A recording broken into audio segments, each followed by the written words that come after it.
nor must we countenance that political convenience determines responses to terrorism, extremism, and violence.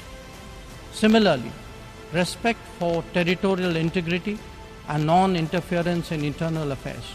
तो ये है भारत के विदेश मंत्री एस जयशंकर की कनाडा को सीधी सीधी चेतावनी। ये हमारे से ज्यादा इंटेलिजेंट है, ये हो नहीं सकता। ये चीज इनके दिमाग में है और जयशंकर जी ने बोला भी था, तो western world has a bad habit of interfering into other people's matters, specially in Asia. तो ये जो चीज है हम तो डायरेक्टली मुंह पे बोलते हैं उनके कि भाई आप समझते क्या अपने आप को। इंडिया हावी होता देखा कई जगहों पर। कनाडा को पता है कि हालत खराब है, हमारे पास कोई प्रूफ नहीं है। इंडिया ने फिर बोला प्रूफ कोई है नहीं, लेकिन फिर भी अचीवमेंट उन्होंने बताई कि 450 मिलियन लोगों को उन्होंने भारत ने गुर्बत से ऊपर लिया है। थोड़ा सा मैं कंपैरिजन तो नहीं करना चाहता, इस चीज का अफसोस होता है, दुख होता है, मेरी मादरे मिल्लत है, वहां पे 9 करोड़ लोग गुर्बत की लाइन से नीचे जा चुके हैं। यूएस और इंडिया के आर्मी चीफ्स ने call for free and stable Indo Pacific S Chinese influence जो है उसमें बढ़ता चला जा रहा है। तो कहा यह जा रहा है कि ये जो समिट है इसमें ख़ास तौर पर चाइना को कंटेन करने के लिए या वेस्टर्न वर्ल्ड है उसको पसंद नहीं आ रहा कि भारत आगे जा रहा है, चाहे वो चंद्रयान 3 तो अभी बहुत लेटेस्ट बात है, उससे पहले भी चाहे आपकी फॉरेन पॉलिसी हो, इंडिपेंडेंट फॉरेन पॉलिसी हो, चाहे आपकी इकोनॉमी हो, तो वेस्टर्न वर्ल्ड को पसंद नहीं आ रहा। और इसी नेशन जनरल असेंबली में क्या कहेंगे? मैं समझता हूं आज क्लोजिंग थी और उन्होंने स्पीच दी और उन्होंने सम अप किया ओरिजिनली अपनी पूरी साल की जो एक्टिविटीज हैं, अपनी अचीवमेंट्स हैं, उन्होंने उसको डिस्कस किया है। और यही मैं समझता हूँ यूनाइटेड नेशन जनरल असेंबली का जो है यही एक ऑब्जेक्टिव होता है। बल्कि ना सिर्फ आज उनकी 2 एक्टिविटीज थी, एक तो उन्होंने यहाँ पे स्पीच दी है, दूसरा उन्होंने फॉरेन रिलेशन जो एक डिपार्टमेंट है काउंसिल ऑफ फॉरेन अफेयर्स, उसमें आज उन्होंने बातचीत की, सवाल लिए जर्नलिस्टों के, उसमें भी उन्होंने बात की। लेकिन मैं इसको थोड़ा सा डिस्कस करना चाहूंगा कि यूनाइटेड नेशन जनरल असेंबली का जो आज खिताब था कुछ थोड़े घंटे पहले, उसके अंदर उन्होंने जो बातें की हैं, उन्होंने ग्लोबल साउथ की फिर बात की, उन्होंने भारत का बार बार भारत का उन्होंने इंडिया का लफ्ज इस्तेमाल करने के बजाय भारत को इस्तेमाल किया। फिर दूसरा उन्होंने विश्वामित्रा की बात की, उन्होंने I2U2 की बात की, उन्होंने ब्रिक्स की बात की, क्वाड की बात की।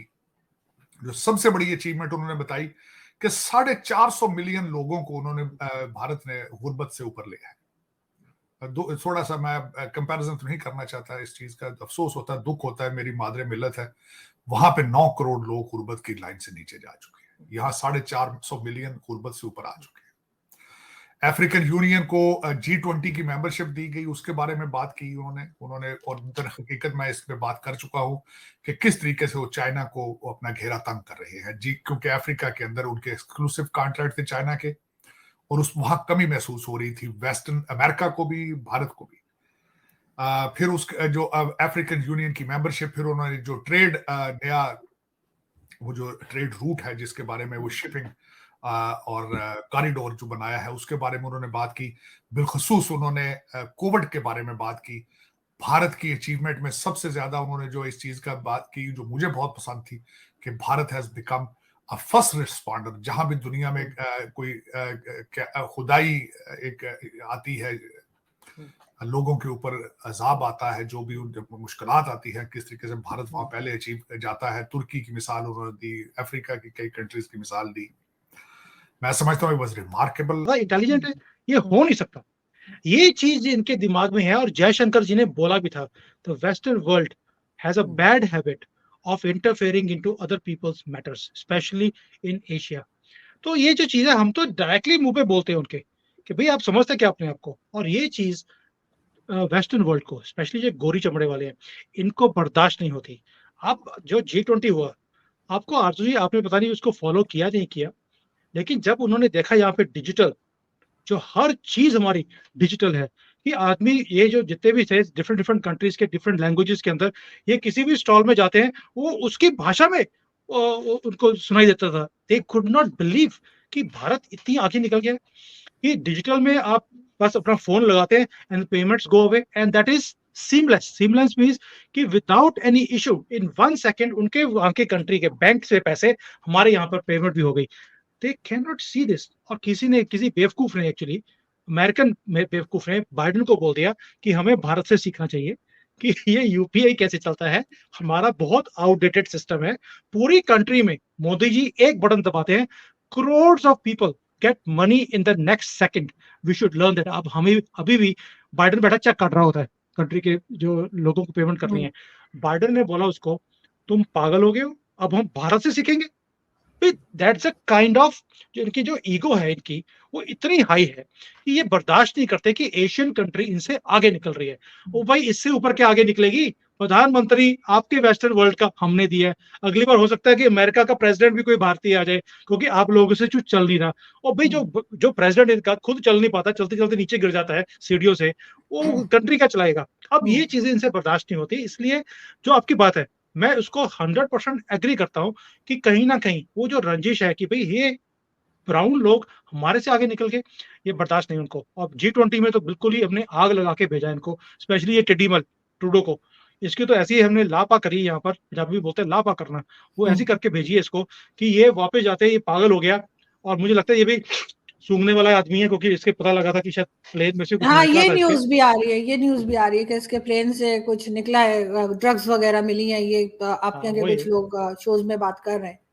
तो क्या हो गया, वो ड्रग्स जो है हमने पकड़ ली सारी, तो बेचारा खाली गया है। तो आप समझ सकते हो उसके बाद दिमाग खराब हो गया, तो जाके स्टेटमेंट दे दी, ठीक है कोई बात नहीं, हम भी पूरा काउंटर कर रहे हैं इसको।